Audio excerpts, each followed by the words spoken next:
Sarah, you have been doing, this is your third time with this group, isn't it? I think it's the second. Or is it the second? Because you had like all these different talks that you gave, and it was so wonderful the last time that you came here. It was the neurobiology of love, if I remember correctly. Oh, wasn't I it? did that one. That's right. So this is my third one. This is your third one. Okay, the good. first one that I did here was either evolution of religion or the neurobiology of religious experiences. I think it was evolution of religion, but that was like 3 years ago. Gotcha, Yeah. gotcha. So it's been a while. Yeah. And Sarah has been just a wonderful part of the secular community, not just at Sac State, but in Sacramento in general. She's been interviewed on Travel Public Radio. She's got her Ph.D. in behavioral neuroscience. And yeah, it's just an all-around awesome person. And I'm so thankful and happy to have you here. So I'm going to switch some cables around. Everybody, let's welcome Dr. Sarah Strand.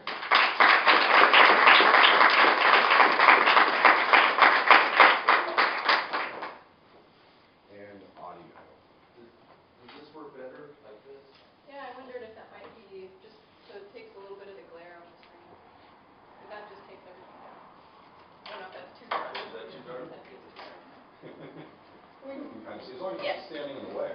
Yeah. There you go. They're all yours. All right. Thank you, everybody, for coming to see this talk today about the neurobiology of morality. Thank you, David, for that introduction. As David said, I've been speaking to the secular community since the early part of 2010. So the talks that I've given have kind of evolved over time. I would say that this talk fits into my other talks on the neurobiology of religion as sort of the third in a three-part series. So there are some points that I'm going to make mostly towards the end that kind of bring some of those points together. But I'm super excited about this talk. I get to talk a little bit about how for millennia many people in our society have intertwined this idea of morality and religion, and how there are both psychological and neurobiological studies that make the case that those shouldn't be intertwined as intimately as they are. So I'm going to walk through first a distinction between morals and ethics. This talk is going to be primarily focused on morality. And when we think about morality, we think more about it in terms of our own principles regarding right and wrong. All right. So when we answer the question, why do we behave correctly? That's going to be as a result because what we're doing is what we think is the right thing to do. Contrast that with ethics, which are thought of primarily as rules and laws and codes that are provided by some external source, so that we behave correctly because it's what society says is the right thing to do. Now, ideally, those things aren't completely exclusive, right? Ideally, there's some overlap between those two.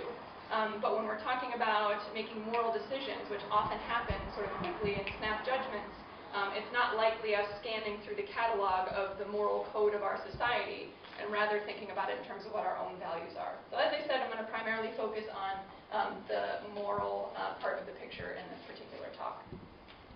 And let me just give you an outline so you can kind of see where we're going. I think it's really important in a talk on morality and religion to first delineate, at least to a certain degree, how the two became intertwined to begin with. So I'm going to start off just talking about a history of that connection of morality and religion and how that came to be. We'll move into data presented. I keep wanting to push the wrong button. We'll move into data that separates morality from religion. This is where we're going to get into more of the neurobiological information. And I promise it will make sense to you that I'm leaving the evolutionary origins of morality to kind of the end of the talk. I think I'll convince you fairly well that it fits better there rather than in the beginning. And then I'll finish with some of those overall conclusions. So let's start off first talking about the history of morality and religion. I've got Reverend Al Sharpton up here, saying this quote about there's no order in the universe, and there's not something that's forcing us to know what's right and wrong, and how do we know what's right? How do we know what's immoral? And I think this idea, though forcefully said, it very succinctly describes this connection, this intertwining of morality and religion that has been existing for millennia. I bring this quote up, this quote in red, morality has been infused by a divinity only to human beings to privilege them over animals which have no morality. That's not a quote that I'm saying from a particular source. Rather, it sort of succinctly describes, again, this up until very recently that morality and religion have been very intertwined. And that makes a difference because untangling them, we can present data, we can talk about how these two things shouldn't be intertwined, but actually untangling them in the minds and the habits and, maybe I'll go so far as to say the hearts of people is oftentimes the most challenging thing to do. So that's kind of where we're going with this. I'm going to be very focused. I'm going to basically talk about Greeks and I'm going to talk about Christians. That's certainly not the end of the story as it comes to discussing morality and religion. But I only have, 45, 50 minutes or so to talk, and you aren't registering for a class for an entire semester, so I kind of have to be a little more specific and targeted in what I'm going to talk about. But the bottom line is that as we talk about history, morality and religion have been inseparable only until very recently. It's only within the last dozen years, maybe decade or so, that we've really been able to empirically show that morality is separate from religion. So how did it become so intertwined to begin with? In the times of the Greeks, the Greek gods and goddesses were motivated by honor and glory. They had a strong sense of what was just and unjust, and any time that they didn't get what they thought was just or unjust, they had strong actions to basically get what they thought they deserved. And so if that is kind of the character of the gods and goddesses that you and the other individuals in your society worship, as the Greeks did, then from their perspective, any behavior, any code, any decisions that replicate, at least to the degree that is possible for a human, the decision-making and processing of a god is going to be the most moral decision. So, Socrates said it one way, the god is in no way unjust, but as just as it is possible to be. Nothing is more like the god than one among us who becomes as just as possible. Another way to say it, Aristotle, 100 years or so later, a person of practical wisdom who has courage, manliness, which is very specific, the right mix of fear and confidence, and who acts for the sake of the divine, that is a moral person. So from the perspective of the Greeks, several hundred years BC, the defining quality of morality was behavior and decisions that mapped as closely as you could to the decision-making of what the gods or goddesses would do. The question then begs, what protects this particular measure of virtue from being defined by whatever social consensus prevailed at the time? Well, the gods become jealous if they don't get what they want. That means I can be jealous if they don't get what they want, and I have the right to pursue whatever it is that I think I deserve. Kind of becomes a little bit of a slippery slope, and that's my little editorial tag. I'm going to try to stay as on topic as I can. When we move on to Christians, we learn that morality is about evil being a basic state of corruption, or any kind of orienting behavior that takes one away from focusing oneself on God. After, for example, this is sort of circular, but I find that oftentimes reading about this stuff tends to be. After eating the apple from the tree of knowledge, Adam and Eve now know the difference between good and evil. But of course, if Adam and Eve didn't know about good and evil until after they ate the apple, then how would they know that it was a bad thing to disobey God to begin with? So, we kind of get into some circular logic there.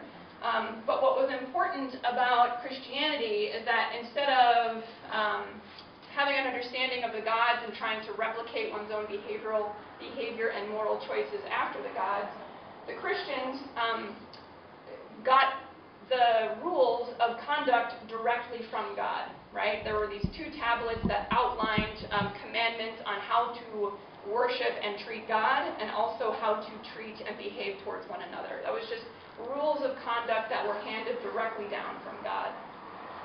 Now, after these rules, these codes of conduct for moral behavior, moral and just behavior were handed down, maybe the story goes that God didn't think we were doing it well enough, right? So instead, created this embodiment of the most just, moral human in Jesus Christ, who was intended to exemplify a perfect life of obedience and free of sin. So Jesus essentially came down and showed humans how to behave in the most just way possible. And this picture here is Jesus giving the Sermon on the Mount, where he not only talked about those commandments, those codes of behavior that God had handed down, but said not only don't murder, but don't be angry. Okay, go one step further. Not only don't be adulterous, but go one step further and not lust. Right? Not only don't hate or persecute, but also love everyone, that like they are your brothers or sisters or close friends and family members. Perhaps knowing that human beings are not perfect creatures, there was kind of an instilled sense of forgiveness for any moral missteps that might take place. You've got the Son, the Father, and the Holy Spirit that was meant to represent forgiveness for our past sins, our current sins, and any future sins that we might commit. That's a nice kind of comforting blanket to ensure that the moral missteps that we might make can be forgiven if we continue to follow the path laid down by those 10 commandments. So again, Greeks, Christians, there's a heck of a lot more that we could talk about with respect to morality and religion, but those are just two examples for how immediately, right off the bat, thousands and thousands of years before the birth of Christ, our moral conduct was tied very intimately with trying to not only mimic the behavior of the gods, but follow the rules passed down by God. So almost right off the bat, religion and morality are intertwined. Now in the Middle Ages, morality began to expand beyond that which was conveyed by God. So we've got the theological values of faith, hope, and love that had kind of already been guiding individuals' moral behavior. But people like Thomas Aquinas, and I'm going to talk about John Duns Scotus on the next slide, proposed a set of cardinal virtues. Okay? And Thomas Aquinas and John Duns Scotus described essentially sort of the two ends, the two main viewpoints during this time, which was reason versus faith. And this is a debate that basically continued for centuries and centuries and centuries. But in terms of Thomas Aquinas, he emphasized the natural order. So he, and this is where I would write on my iPad, the natural order essentially encompasses all 7 of these virtues. Not only the theological virtues, but these new cardinal virtues of justice, wisdom, courage, and moderation. Those were virtues that really hadn't appeared anywhere else before Aquinas started to really discuss this. His version of right was defined by that which leads the individual to his or her greatest well-being. And this really summarizes Aquinas' viewpoints as a eudaimonis. Right is defined by that which leads to the greatest well-being of the individual. Yeah. So the principles of natural moral law, in Aquinas' view, are universal judgments. Things that, as individuals living in a society and interacting with individuals and, other establishing relationships with other people, as well as trying to be the most, just and moral person with oneself. So and I feel like this is definitely a byproduct of just human societies getting larger and more intertwined.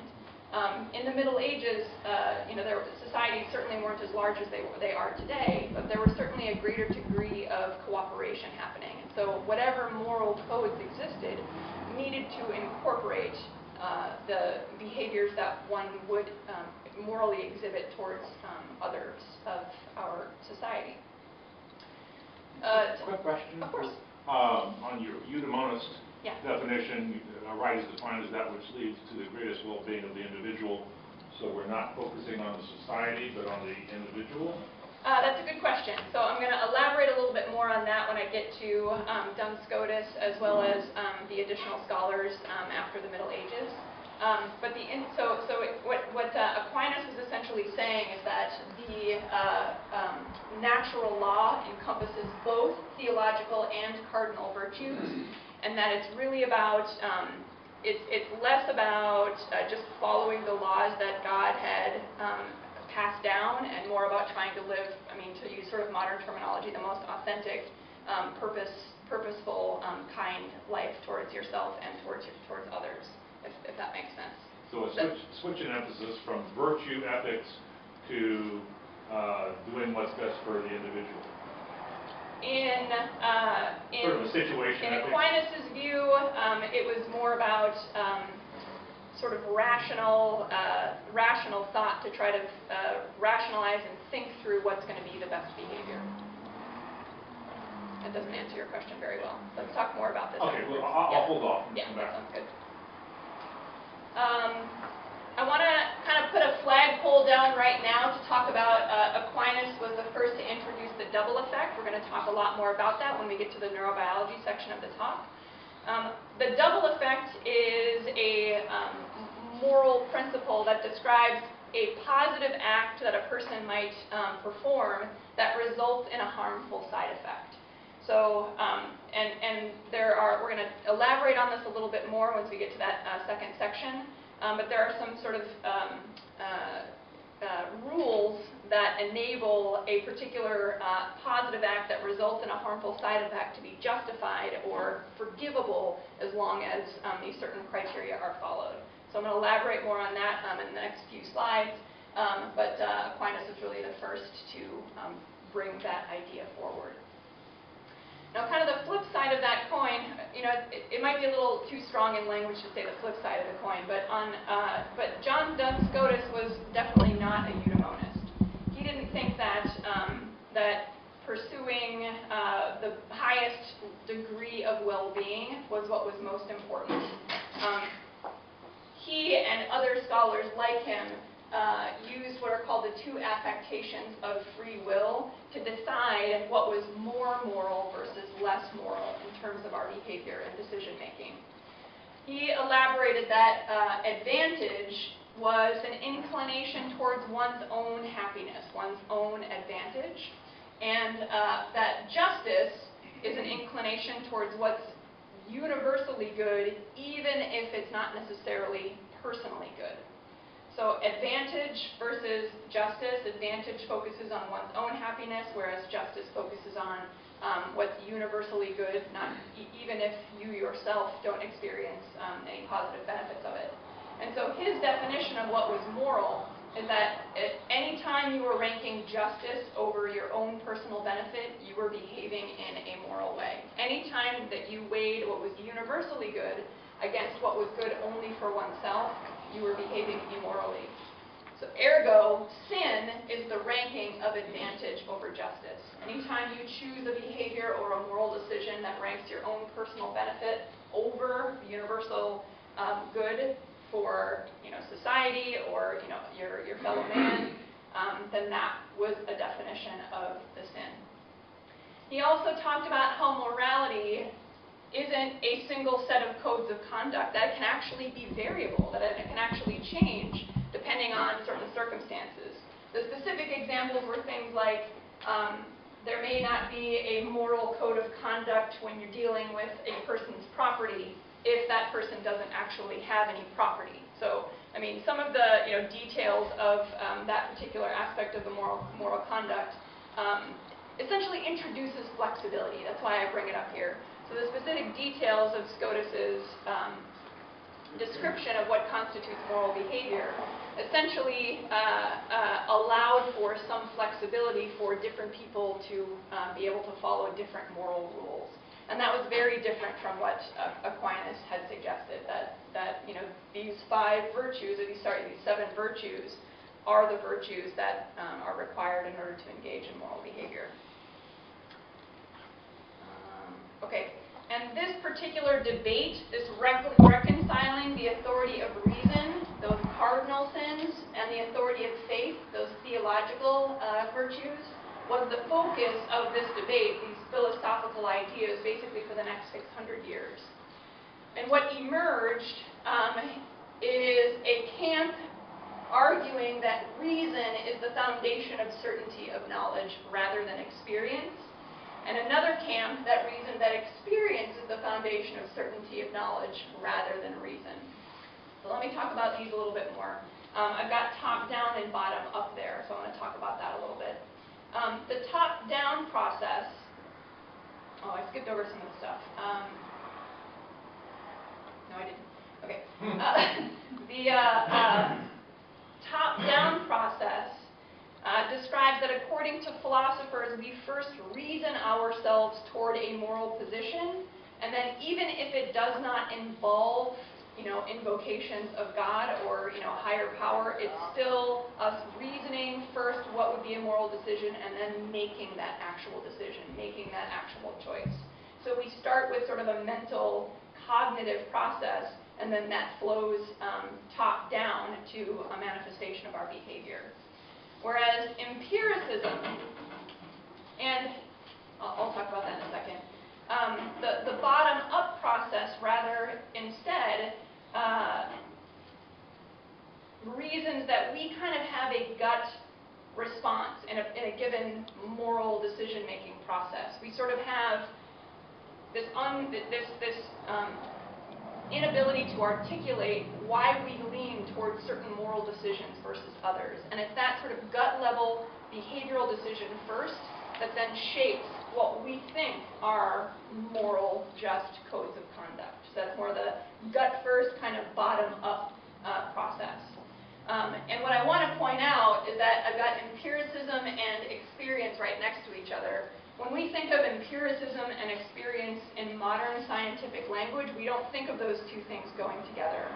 But empiricism is the experimental testing of ideas in a controlled environment where we, systematically vary certain variables so that we can identify what's supported and not supported. Whereas experience, we now call something like anecdotal, right? Our experience, our own personal experience, isn't necessarily the best indicator of what's real and true in a broad sense. But at this period of time, in this period of moral philosophy and reasoning, much of people's understanding about the natural world came only through sitting in groups and talking about it and discussing it, right? There was very little practical testing of these ideas. And so at this time, empiricism and experience are closely linked together because in that particular philosophy at that time, you didn't just sit around in a room with your buddies and talk about what you think is right and wrong or what you think is true and not true. You actually go out and test those ideas. You experience those ideas. You try to figure out if there are, for lack of a better description, data to support those experiences. And so from the opinion of individuals like Descartes and Spinoza and Leibniz, God still is central to moral life. However, we access the morality that we get from God through the light of reason. So not a sacred text or not an ecclesiastical authority, not just our gut reactions to things. We sort of decide a priori what we think is going to be moral, and then we decide what that moral conduct is going to be. On the flip side, Hobbes and Hume and Dolbach believes that morality was derived from performing behaviors that brought us closer to pleasure, and behaviors that took us further away from anything else that was negative, pain or negative experiences. And so things that made us happy were good and moral. Things that brought us pain and were bad, or things that brought us pain and didn't feel very good were sinful and bad. So it's a little top down versus bottom up. Does that distinction make sense? All right. So that is like the nickel version of history of morality and religion and how they are intertwined.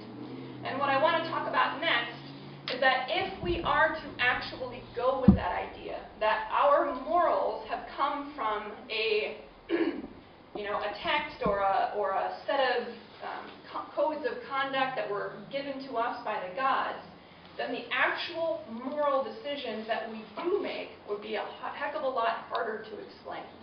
Okay? Not only is it not true that our morality is handed down to us by our religion, but when you ask individuals of different religions about particular moral judgments that they would make, they make remarkably similar decisions no matter what their religion, no matter what their gender, no matter what their income level, no matter what their country of origin. People tend to make very similar decisions. We can argue all we want about what we hope to do, what we would want to do in a particular situation if we were given the time to mentally reason through them. But when it comes down to making a judgment, we all make very similar decisions. And that's what I want to talk about next.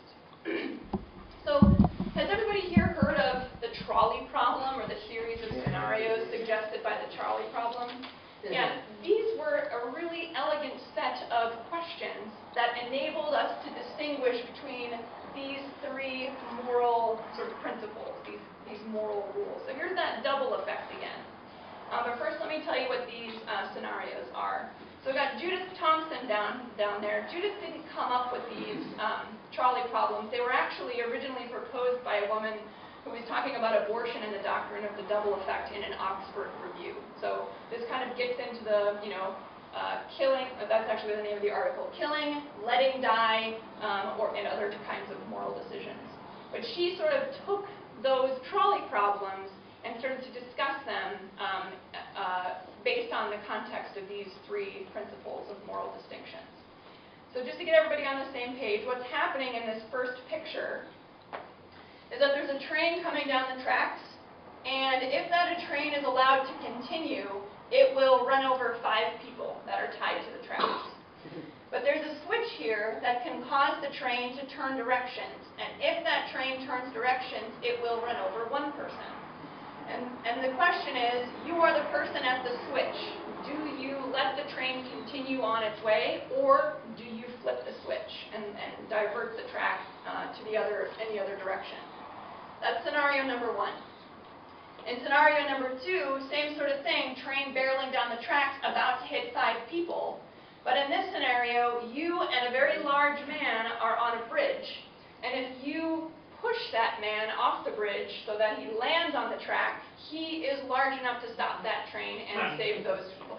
Okay? So in both of these situations, so here's what I mean about if we allow, if we assume that our moral decisions are based by some, rules or codes of conduct handed down, these situations are identical. You either kill 5 people or you kill 1 person, right? And you either don't act or you do act. I mean, essentially these are very, very similar situations. But I'm getting ahead of myself. I'm going to show you more data on the next slide. So let me talk about these 3 principles. This first principle, the intention principle, is the double effect principle.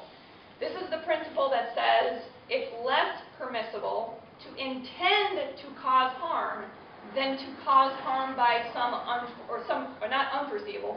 by some foreseeable side effect. Let me say that again. The double effect principle, or the intention principle, states that it's less permissible to intend to cause harm than it is to cause harm by a foreseeable side effect of some action. So a positive effect might result in the side effect of a negative action. The action principle states that it's less permissible to introduce a new threat than to redirect an existing threat. That's the action principle.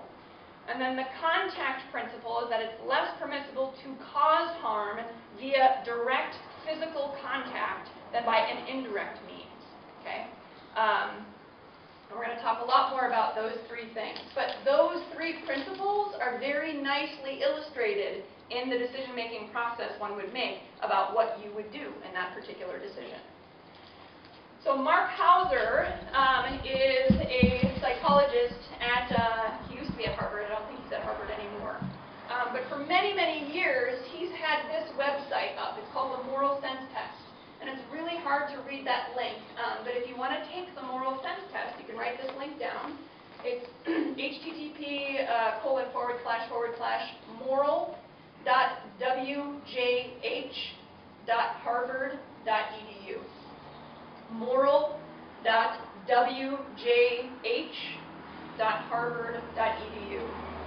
And this Moral Sense Test has been around for, I would say, close to a decade. He has collected thousands and thousands of subjects of data from, 120 countries at last count, maybe more by now. And he puts exactly this scenario. So I'm sorry this is so small, but this first scenario is exactly what I described, where there's 5 people and you can divert the track. And the second scenario there that I described is the one where you can push a very large man off a bridge and block the train. And so he was able to launch this question to individuals of different ages. So he's got individuals that are less than 20 all the way through their 70s. Got people of different ethnicities. You've got American Indian, Alaskan Natives, Asian Pacific Islanders. You've got black non-Hispanic, Hispanic, white non-Hispanic, individuals of a variety of different ethnicities, different genders, different cultures, different educational backgrounds, and perhaps most importantly for our understanding, different religions. Okay? And what he found, what Hauser and his colleagues found, is that across nationality, across ethnicity, across educational background and age and religion, people judged scenario 1.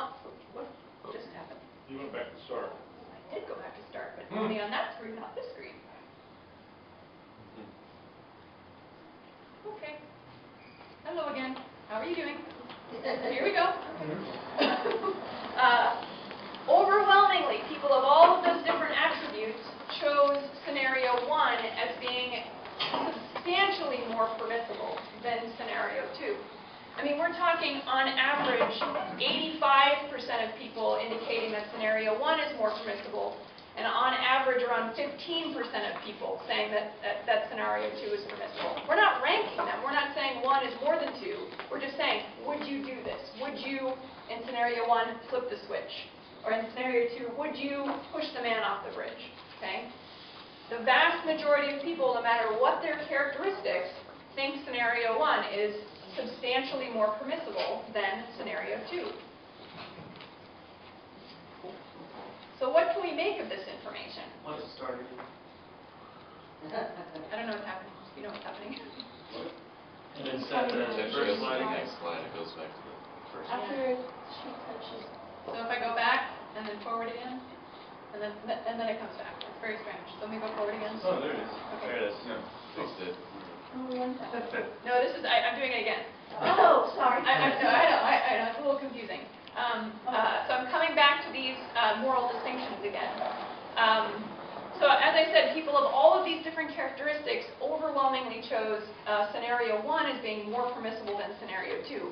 But you know, what we were talking about is that if we're following this sort of general code of conduct, right, killing is bad, right? And in both scenarios, you are choosing to kill somebody. So you would think that if you were forced to choose, then it would be, you know, more 50-50 between the permissibility of those scenarios. But it is not. It is overwhelmingly more permissible in the opinion of people of all sorts of different backgrounds, experience levels, you know, ethnicities, religions, education, to choose scenario 1 over scenario 2. So flipping a switch as opposed to pushing someone. Exactly. And so here's what Hauser was concluding. So let's go back and discuss these, you know, tests of moral distinctions again. What these results suggest is that at least one of these 3 principles, or perhaps some combination of these principles, are guiding the moral judgments that are made by these groups, right?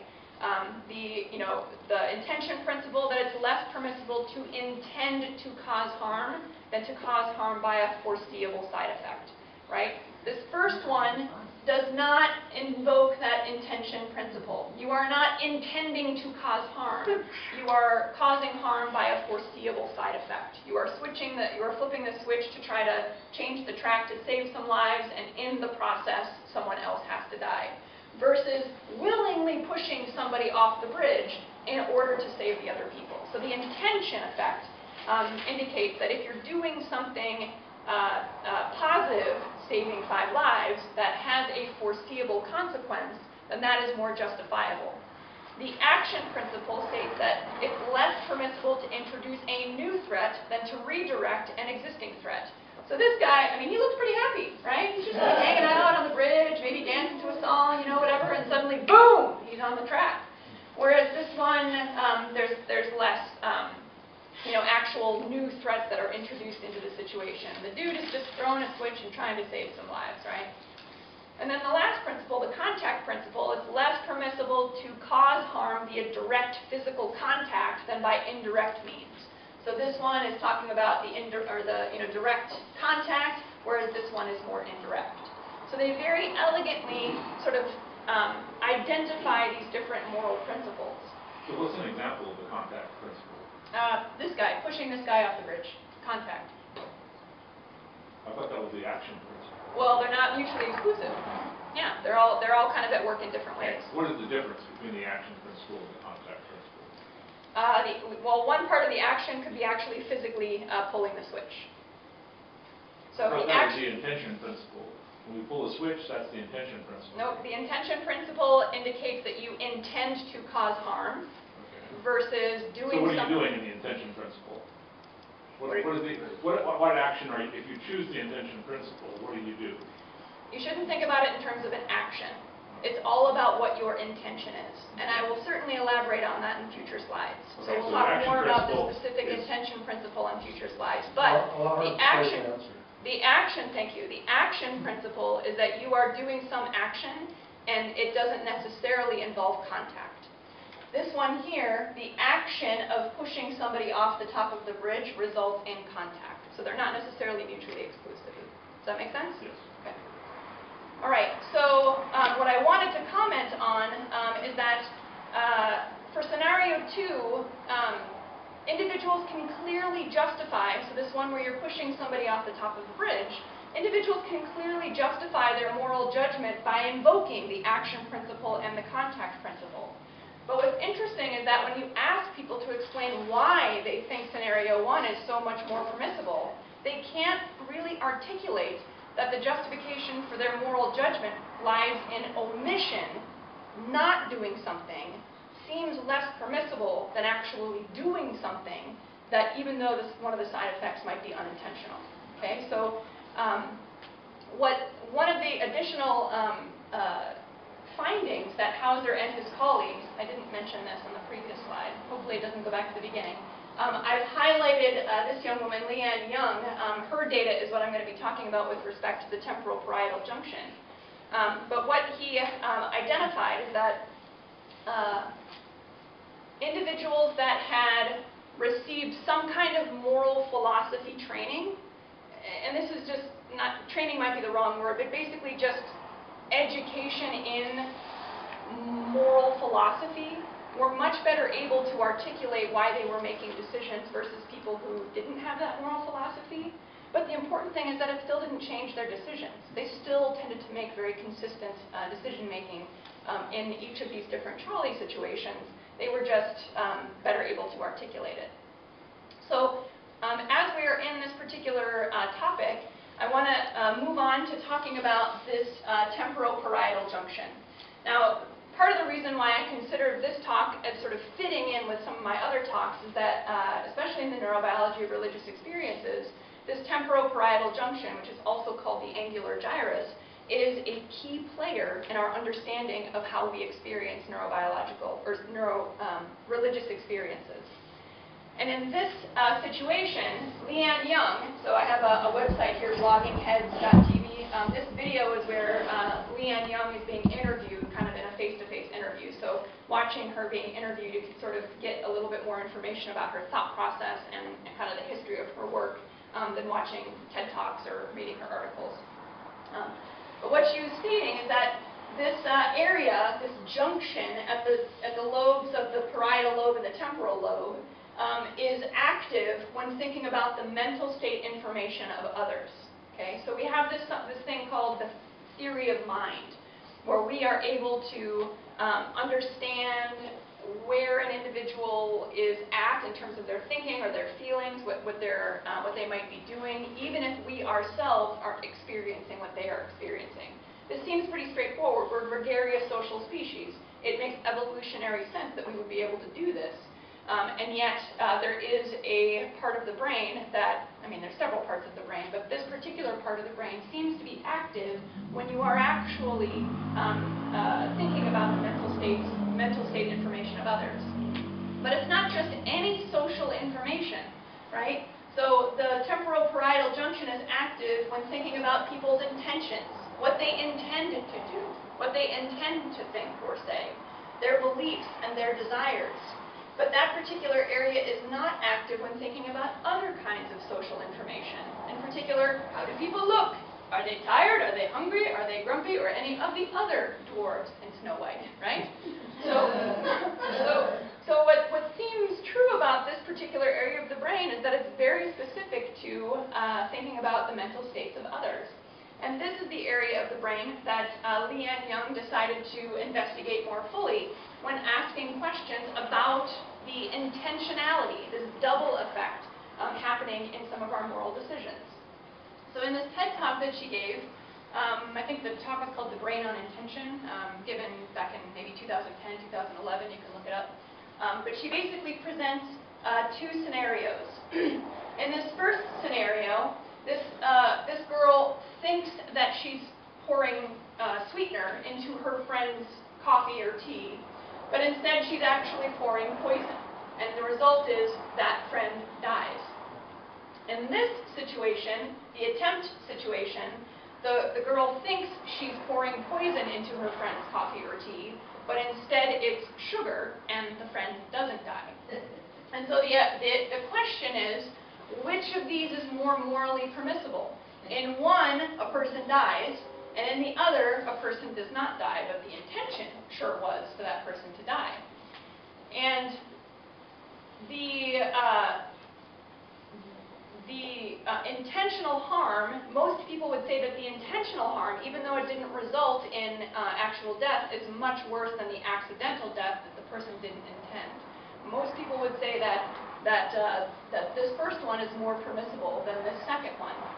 But it's interesting when she asks this question of children, older children over the age of, say, 8 years old, were able to take that mental state information into account.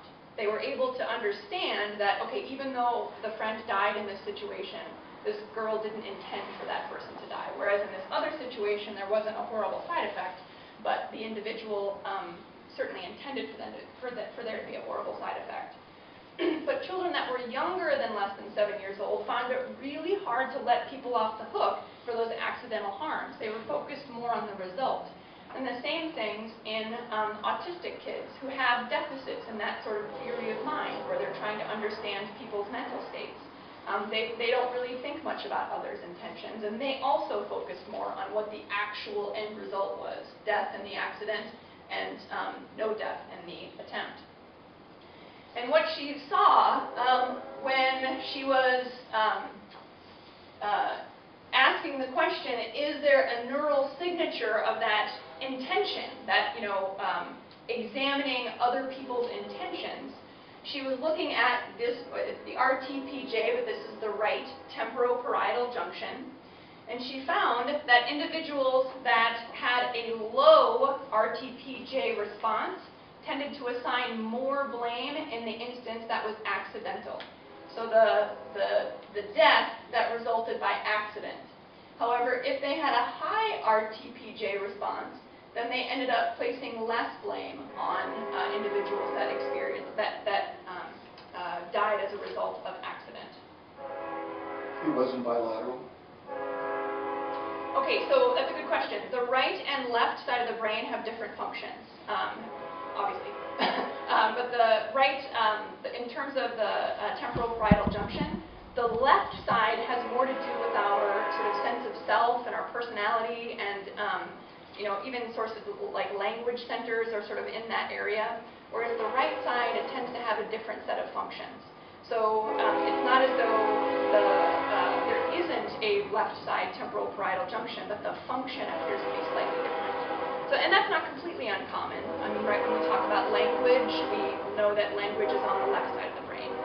When we talk about, some other areas, they're not always completely bilateral. The structures themselves are bilateral, but the functionality doesn't necessarily. Just real quick, to clarify, Yeah. for both of them, you said accident. I'm fairly certain you meant to say attempt for one. I probably did, yes.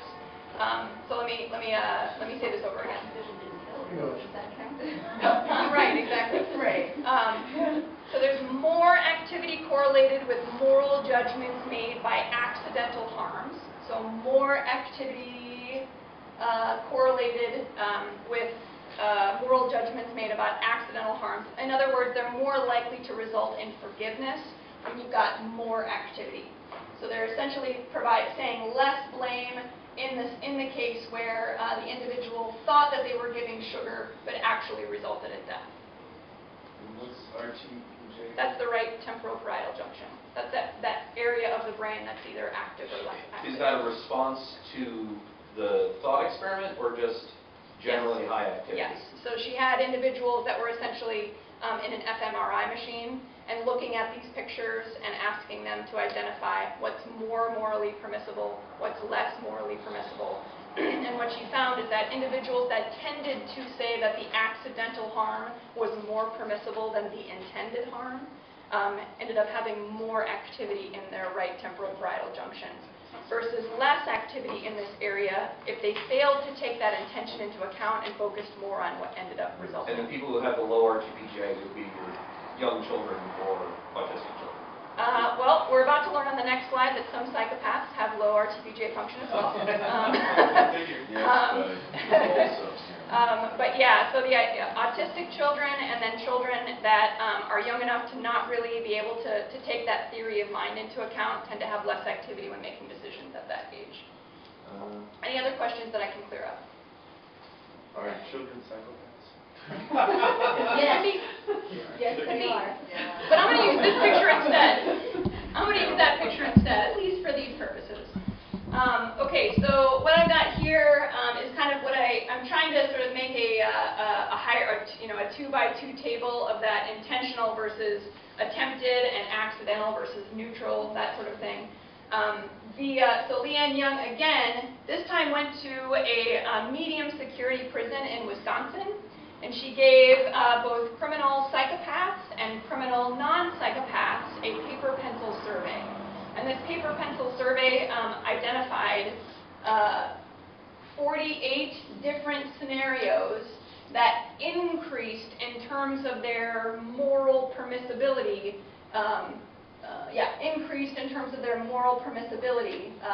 depending on a variety of different circumstances. So we're going a little bit beyond the trolley problems here, and we're talking about, basically dozens of different scenarios that, when looked at from the perspective of non-psychopaths, provides a fairly linear, I thought my phone was ringing, a fairly linear scale from acts that are completely forbidden, that you would absolutely judge as morally impermissible, to maximally permissible, or close to maximally permissible. And so the white dots are the non-psychopaths, and the black dots are the psychopaths. And you can see that across that range of spectrum of potentially forbidden versus permissible situations, the psychopaths are showing no discernible pattern. There's absolutely no real correlation here in terms of what they find morally permissible versus not.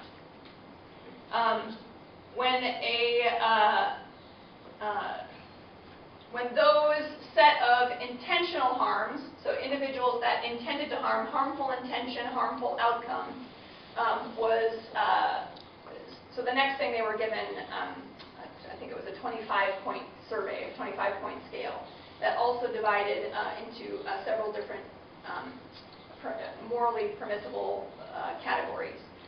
And the categories that were labeled as harmful intention and a harmful outcome seemed to be fairly, individuals that were non-psychopaths and individuals that were psychopaths tend to judge the permissibility of those situations fairly equally. This is an entirely different set of questions. Same kind of pattern holds for the attempted, in other words, harmful intention but neutral outcome. Not quite as forbidden as the intentional, but not really much better, not much more permissible. They were also pretty equal. There's not really a significant difference in the neutral acts, in other words, neutral intention and neutral outcome. That seems pretty morally permissible. No real problem there. Where you see the psychopaths and the non-psychopaths diverge is how morally permissible they think the neutral intention and the harmful outcome is. The neutral intention and the harmful outcome. Non-psychopaths tend to judge that as significantly less morally permissible than the psychopaths do. So in that situation, the psychopaths are essentially focusing entirely on the outcome and less on the actual intention. Okay? Wait. Did you get that the right direction? They're saying it's more permissible Yeah. in the accidental case where there's a harmful outcome. Yeah, so here's the graph from top to bottom, forbidden and morally permissible. And we've got psychopaths in the darker bars and the non-psychopaths in the lighter bars. And so you see that the psychopaths are indicating the accidental, in other words, the neutral intention harmful outcome, as being more morally permissible than the So non-psychopaths. the psychopaths are going to let themselves off the hook a bit more for accidentally killing or... You got it. Yeah. You got it. All right. How many people remember their either high school or college statistics, that rule about correlation and causation? What's that rule? Correlation is not causation. Does not equal Does causation. not equal causation. And so in this case, all we've really done is identified correlations, right? All we've really done is looked at this group and asked them questions and examined if we can identify statistically significant differences. We haven't actually introduced any manipulation into this to identify if one thing is causing the other. And so Leanne Young, being the rock star that she is, said, okay, we are going to manipulate this situation. We are going to take these same situations and we're going to divide subjects into two groups. The first group received some transcranial magnetic stimulation for 25 minutes before they had to make a moral judgment. Now, transcranial magnetic stimulation is a type of stimulation that's magnetic that can target specific areas of the brain. Clinically, it's been used to treat depression. It essentially disrupts some of the brain regions that are, processing. I don't want to oversimplify the definition, but in this case, applying transcranial magnetic stimulation to the right temporal parietal junction disrupts the functioning of that particular area. Now, if we go back to this slide, hopefully it doesn't reset me to the beginning, right? Yeah. Did it work? Okay, good. If you've got lower, so transcranial magnetic stimulation disrupts activity in the RTPJ. What happens when you've got less activity in the RTPJ? Or blame on the outline. Yeah. You're essentially taking the intentions of a person less into account and assigning more blame in those situations than when you've got a more active RTPJ.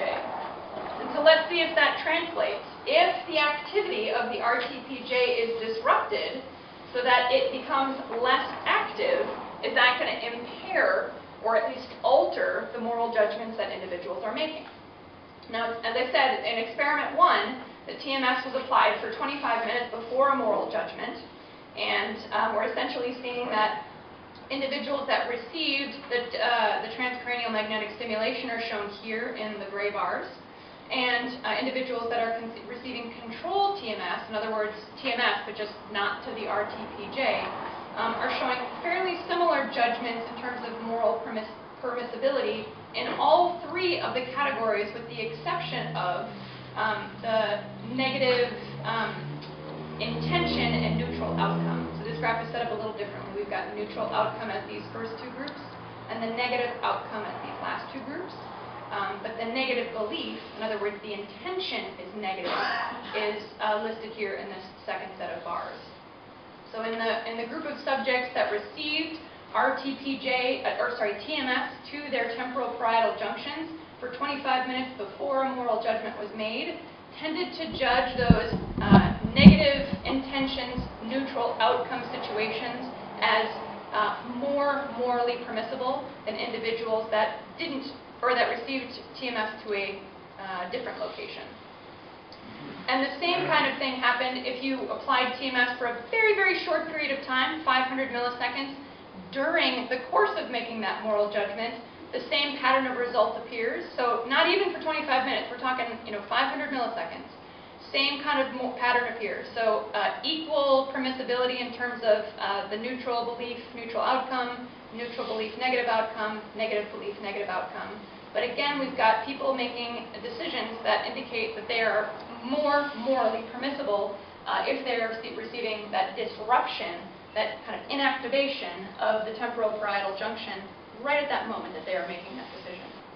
So this makes a much clearer case that the right temporal parietal junction seems to cause the moral judgments that we make.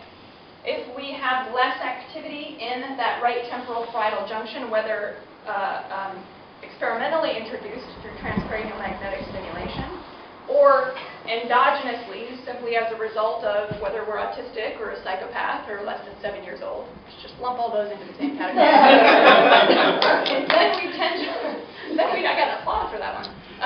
Then we tend to make judgments a little bit differently. And so, what else do I want to say here? What this suggests, I'll just say this on the next slide. What this suggests is that there is the potential for there to be an existing moral network in the brain.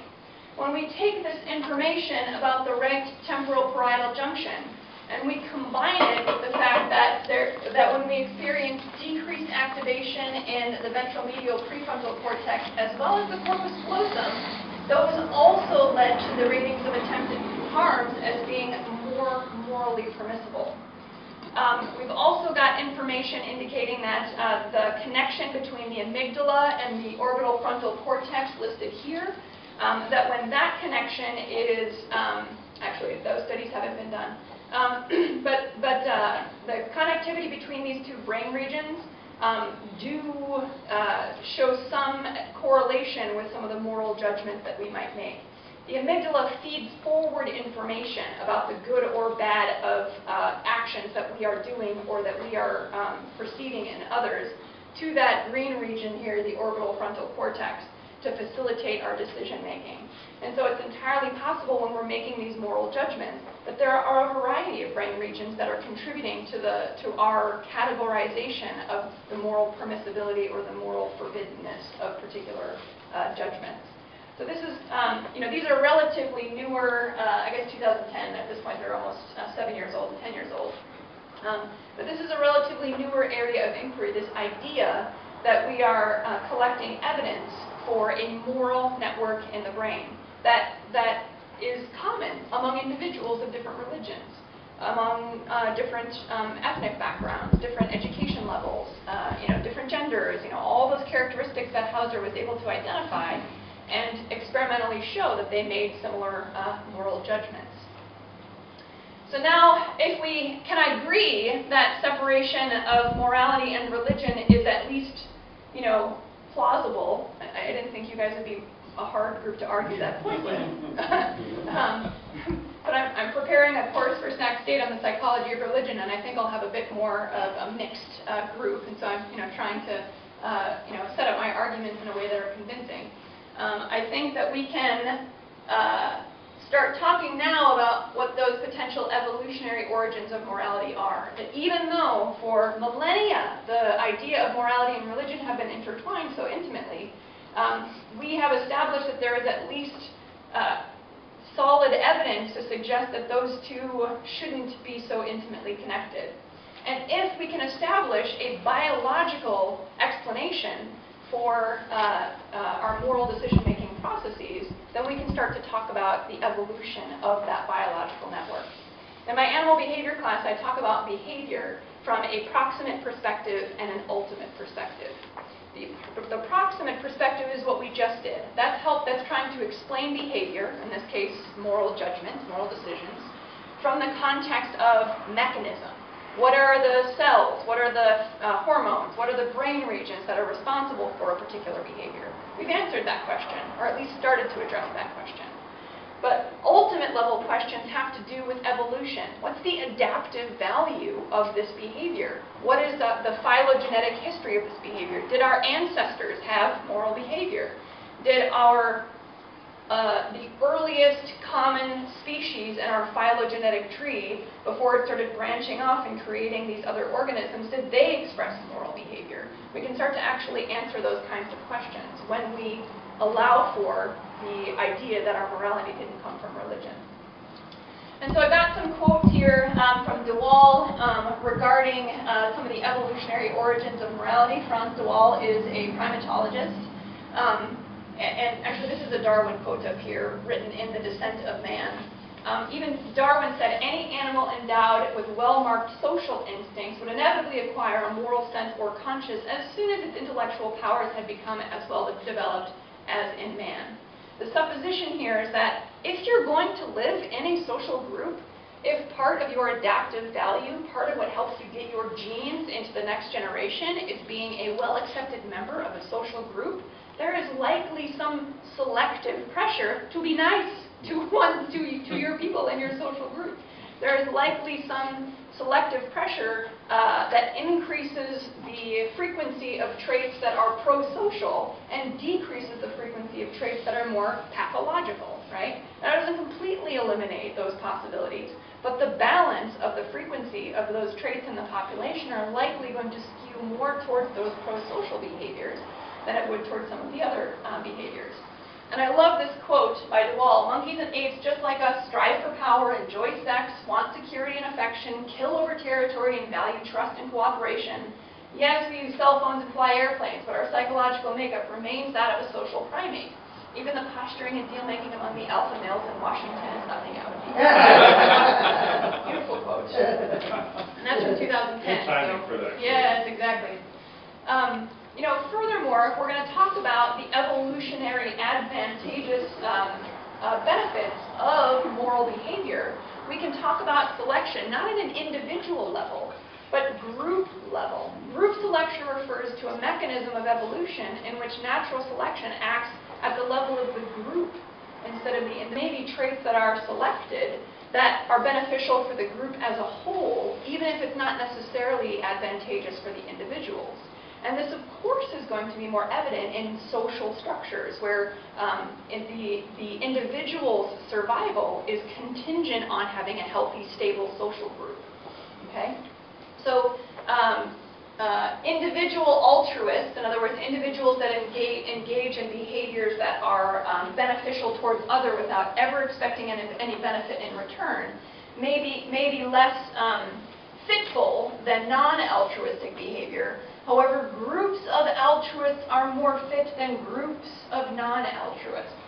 And so through that group selection mechanism, there could be traits that, even though they aren't necessarily maximally beneficial for us as individuals, would help the health and survival of the groups we're living in, and thus enable us to more accurate or more successfully pass our genes on to future generations. Human social groups are well designed at the group level, and that they must have evolved via group selection. This idea here, this idea here is that it makes perfect and complete sense that if we're talking about ultimate level explanations of moral decision making, it makes perfect sense that at least some of that would have resulted from us just being in social groups and living with individuals that are necessary for our own health and survival. But furthermore, when we're looking at some of our closer relatives, we find that there are bonobos as well as monkeys, so apes and monkeys, that experience, or rather are willing to cooperate and share, even when it doesn't necessarily cause them any advantage. Even when they themselves may actually experience a bit of a, not disadvantage, but less of the benefit. So in this study, bonobos share with strangers. Chimpanzees and bonobos will voluntarily open a food door to offer their companion access to food, even if they lose part of the food in that process. Brown-tufted capuchin monkeys, you guys may have heard of this study already, but they tend to make decisions that enable their partner to receive rewards just like them.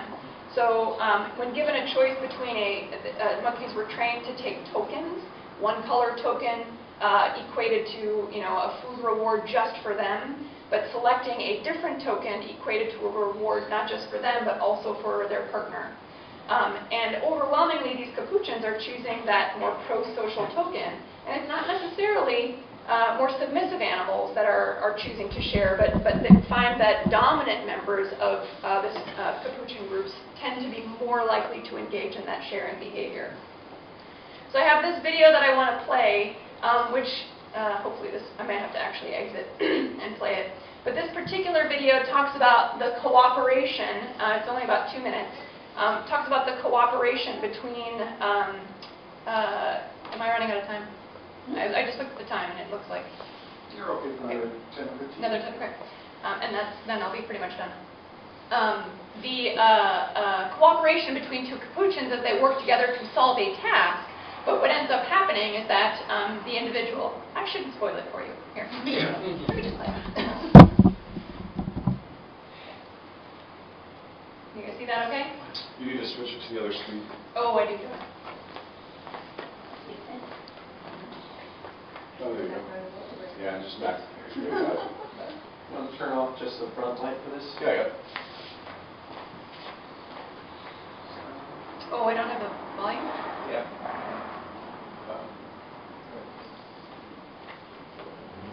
Did it fall asleep? I may have.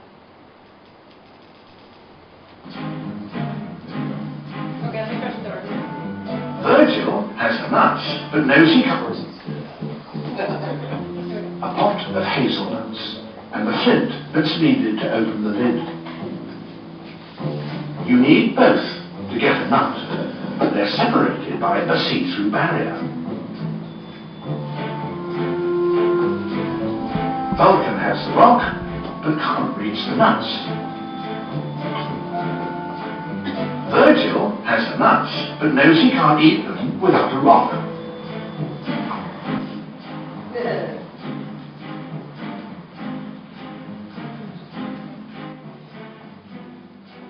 Vulcan quickly offers the tool. He must hope Virgil is smart enough to open the lid and fair enough to cut him in on the spoils.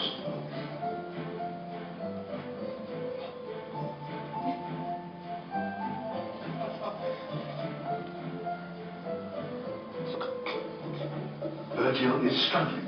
He doesn't have his friend's skill.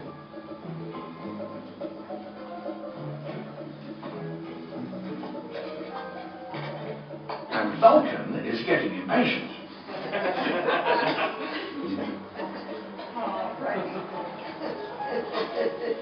The flint is finally through the lid, but can Virgil be trusted to share the nuts?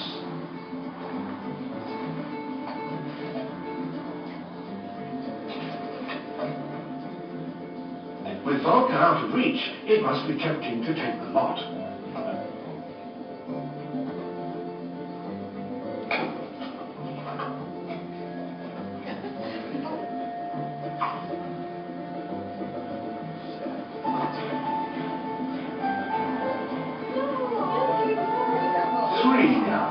A fair share. Vulcan and Virgil have used teamwork to beat the system. But can Capuchin's... All right, I do have to cut the video up there. But this gives a really lovely example, not only of cooperation, but also the individuals, working together to solve a particular task. But, as the video, I love David Attenborough. I use his clips whenever I can, and I'm completely okay with you getting, really emotional and excited over that, and to a greater degree than what I'm saying. I'm totally okay with that. Attenborough deserves it. But what that video essentially showed is that that Virgil didn't have to share those hazelnuts with his partner, right? He decided to, and you could certainly make the case that. Let's you guys to Vulcan. That Vulcan is the more dominant animal, and so that's why Virgil was sharing. But scientists who have investigated this phenomena have identified that even the dominant animals will do that sharing behavior and almost share more often than the subordinate animals do. So, that's just kind of setting up a more phylogenetic perspective on the development of our moral network. Let's see. What else do I want to say here? I know that I'm running a bit out of time, but I want to tell this one more story before I give you my overall conclusions. I'm going to skip the, neural responses to taxation and voluntary giving. The bottom line is that we experience pleasure when we're donating, and we experience displeasure when we're undergoing taxation, which is no big surprise. But this picture here on the lower left is a classic picture in primate literature discussing this phenomenon of reconciliation in chimpanzees. What's just happened in this particular picture is that these two males had a very protracted aggressive interaction. It was noisy.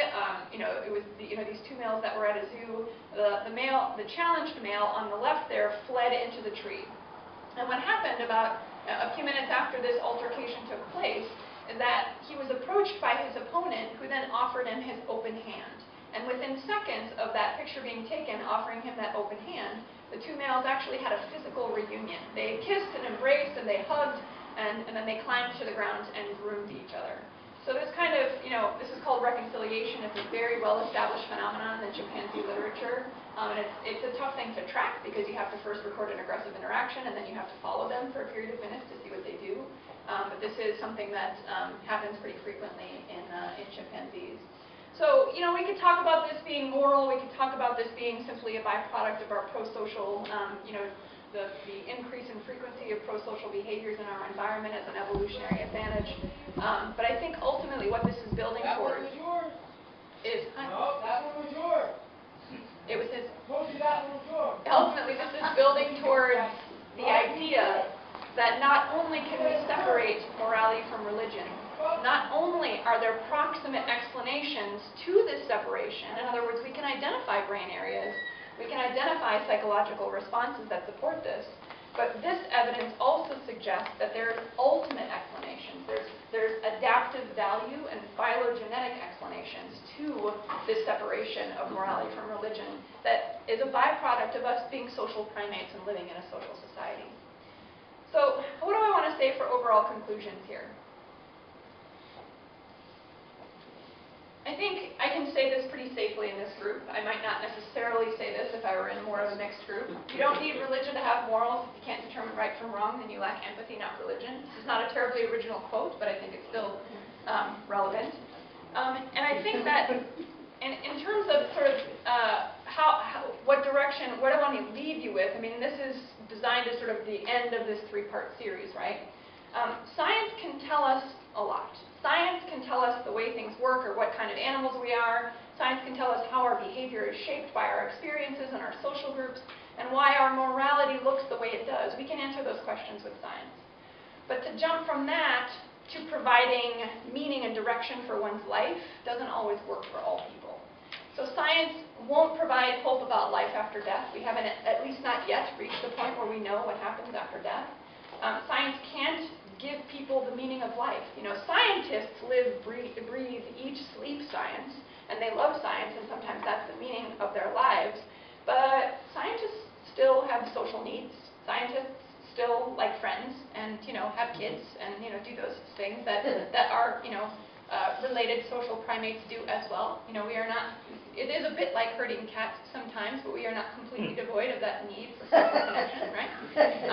And so when we think about what science can and can't do, one has to be pretty immune to data in order to doubt evolution. There are people that do. There are definitely books and documentaries that are aimed at convincing skeptics about the validity of evolution. But largely, I think that's a waste of effort because you're targeting the wrong audience, essentially. You're targeting people like yourselves who are already here willing to listen, willing to have their minds altered, have their ideas changed based on the presentation of scientific evidence. The individuals that really need to be addressed, that really need to be talked to, aren't going to watch those documentaries, aren't going to come to these talks. And so I think the more important debate is less about the actual truth, less about the actual data, and more about how we as a society handle that data. I think I've adequately convinced you, I hope, that we can separate religion from morality. You probably already knew that before you even came to this talk, so it's probably a pretty easy job, right? But convincing you wasn't going to be the hard part. What the hard part is going out and trying to have conversations with people who are a little bit more attached to this idea that morality guides or religion guides our morality. So the challenge is not to change the minds of those that disagree with us, but rather to discuss how we handle that truth. I think it's unproductive to talk to people who already disagree with us and focus all of our energy and all of our data on trying to change their mind. I think it's more productive to try to figure out a way to sort of exist together, coexist. Can't we all be friends? I know that's a really simplistic way to say it. So here's the kind of punchline of pretty much all of my talks, and this is another way in which I'm coming at it. Science, I'm hoping, can promote tolerance and acceptance by showing that we all exist on the same continuum. In the Neurobiology of Religious Experiences talk that I give, I used to provide evidence that there's a spectrum of belief. And on one end are sort of the fundamentalist atheists, right, who dogmatically attack anybody who doesn't believe in, or who believes in religion. On the other end are, the fundamentalist religious folks who are creating laws and making rules that affect everybody's lives based on their own religious beliefs. But I hope that by continuing to investigate the brain and our ultimate and proximate perspectives of the behaviors that we engage in, that we can show that we all exist in a continuum, and ultimately that we're not so very different from each other as well as our non-human ancestors. And so at the end of the day, I hope I've given you at least some tools to have some interesting conversations with people regarding their moral behavior or lack thereof as it relates to their religious beliefs, and at least be able to say, hey, our moral decisions are actually much more common among different people of different backgrounds with different religious beliefs than our religion might lead us to think. So hopefully I've done that. Thank you very much.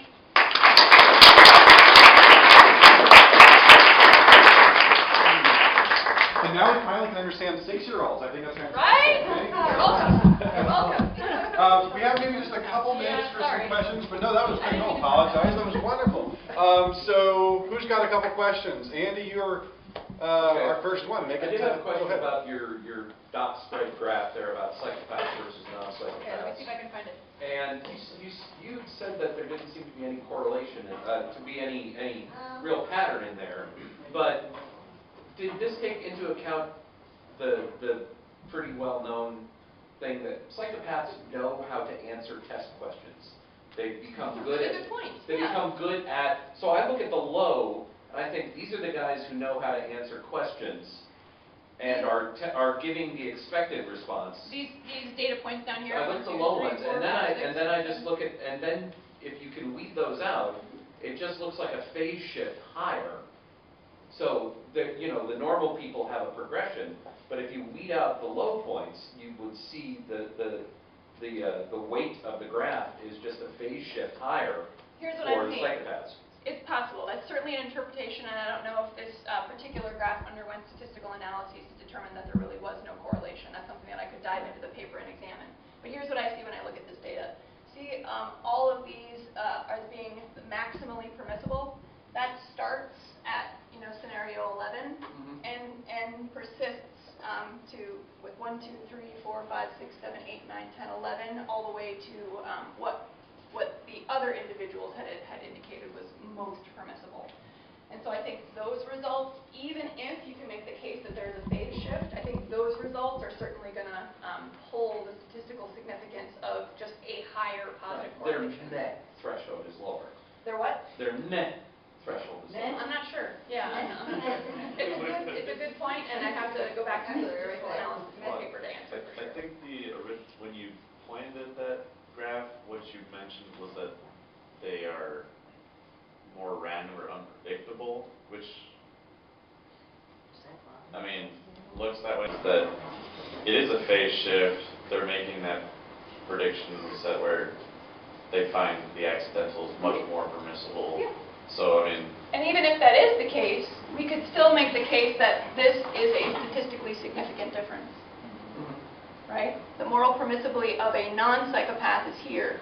The moral permissibility of a psychopath is here. We might still be able to make the case that that there is basically psychopaths indicate that certain situations are more morally permissible earlier than non-psychopaths do.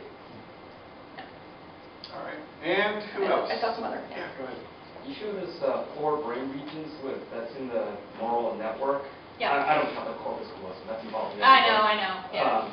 Have they been able to distinguish how these different regions interact? Maybe one region's more involved in certain types of scenarios than others. In terms of what kind of scenarios do you mean? Like social versus not, you mean? Social or versus not, yeah. accident versus intentional, or whatever. Yeah. So the medial prefrontal cortex is going to be involved in sort of executive functioning and planning.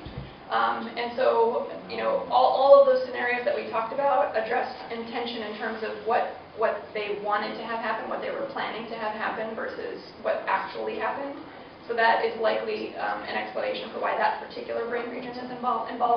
I agree. I'm not sure the corpus callosum really. I mean, it's interesting to think about the fact that if there is less information transfer between the 2 hemispheres, that could affect moral decisions. But yeah, you'd have to learn a little bit more about that in order to be confident of it.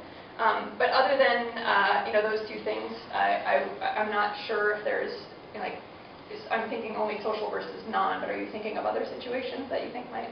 I don't know, some impact? sort of various different morality situations. Yeah, I don't know. right. And that's hard to sort of identify. Most of them involve some kind of social context, right? I mean, that's usually what our moral behavior is sort of centered around. I noticed that basically you were focusing on the inner well springs of moral behavior, but is there, I didn't say anything about group disapproval or group approval. Is that going to be in later talks maybe? That's a really good question. So when we talk about the group response to particular sets of behaviors, that becomes less internally morally motivated and more reinforced or non-reinforced by the reaction that you're getting from others. That's more like learning, positive reinforcement, negative But their reinforcement. experience is a moral reaction, sort of. Their experience, so like you kill somebody and someone judges you? Yeah. That kind of thing.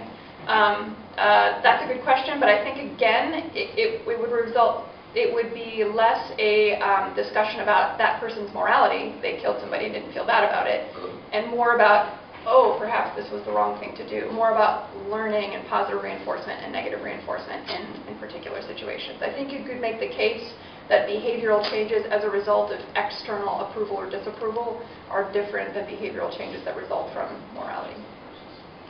I think you were first. Yeah, Chris? Yeah, it's not necessarily a question, but kind of amusing. I was thinking about when you showed the study where a part of the brain was disrupted by a certain kind of waves. The transcranial magnetic stimulation? Yeah. So like when it was disrupted, and I was thinking about football players, and now they know, the jury's in. Yeah. All of them have CD. Yeah. You know what I mean? Because of the, even in like junior high. So I was thinking that kind of rattling of the bell constantly, obviously they have one part of the brain, but you have the frontal lobe, you have this going on. I wonder in time, you see a lot of the violence and different things that happen. I'm not letting people off the hook for it, but I think it would be interesting to see how, an effect of something like that might correlate with somebody's ability to make moral decisions or how they're, because that part of the brain obviously is affected by CTE or by the result of it. How that particular type of injury might alter a variety of different behaviors. And you're right, I mean, they would take hits from all sides, so it certainly wouldn't be, as you say, specific to one particular area of the brain. But if there were an instance where that kind of injury was directed more towards that area of the brain, it would be very interesting to find out if their moral judgment, decision-making was altered. Yeah, I agree. Kind of like you said. It seems presumable that it would be. And I think there was a question here first. And then, So I had a question about the video that you showed. Yeah. So to similar experiences, for the monkey that actually has the nuts, does that monkey usually give more to the helper or for themselves? I think it's usually a split. It's a split? I thought it was 4. It did, that's what I... Oh, there was 6? Oh, okay. Oh, there's 6, it only looked like there So were what 4. if they put an odd number in there? That is an excellent question. You should run that study and get back to us. So I got another study you could run. Okay, all right. It's usually evil. Yeah, I mean, I think so. And my primatologist friend is agreeing with me, so I think that's probably true. So they can do math too. They can. They can. Simple math. Did you have a question too? Yeah, I was wondering about this guy, me standing over here. If you could do a study on why this bothered some people, and you were moving the same way, and I was moving the same way, but I was in a place, I was not supposed to be here, and why you should do a study on why it bothered some people here that I was Temporal, spatial, emotional. I got it. I'm on it. It's some side of the brain, I think. Yeah. Yeah. Everybody have another round of applause for Sarah.